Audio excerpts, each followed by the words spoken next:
the Irish Physios, and I'm here with James today, and we're going to talk about metatarsalgia and what it is. Yeah, so metatarsalgia is pain under the ball of the foot. It's typically in that joint where the toe ends and it meets the ball of the foot. It's within the joint space, not between the web spaces of each toe, and it typically doesn't give you pain on the shaft of the bone, very much inside the joint. In terms of symptoms, normally it's pain when you weight bear, so when you're standing, walking or running or impact. Usually described as a burning sensation, not to be confused with Morton's Neuroma, that was more likely to give you pins and needles and numbness. The pain should ease when you rest or when you're non-weight bearing. Unusual to get night pain, and it doesn't typically follow a pattern of being worse in the morning. It's more got to do with pain when you're using it.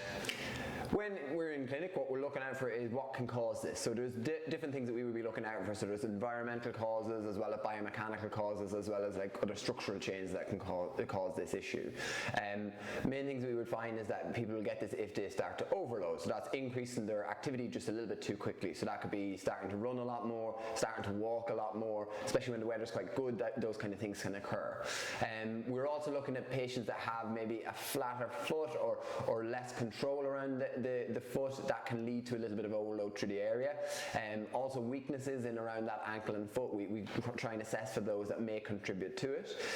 Other environmental factors that we would be looking out for would be poor footwear. Sometimes people can get this if they're wearing something that puts a little bit more pressure going through that forefoot. So things that have a little bit of a higher heel raise will lead to maybe a little bit more pressure through there and prolonged periods on your feet. You're also finding that patients that will be wearing high heels can get this issue as well, because again, that foot's in that position where there's a lot of pressure going through those metatarsal heads.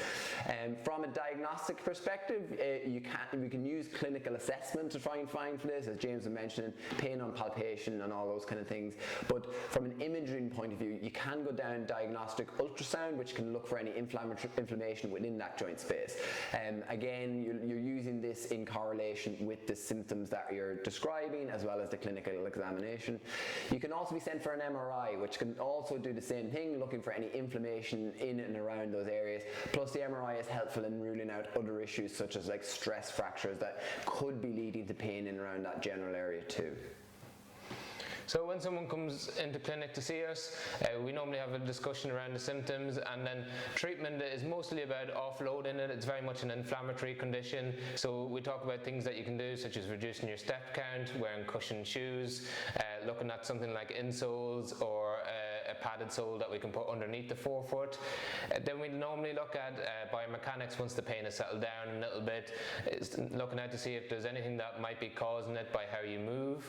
Based on that, we can create a program of strength, stability and mobility exercises to try and correct these imbalances.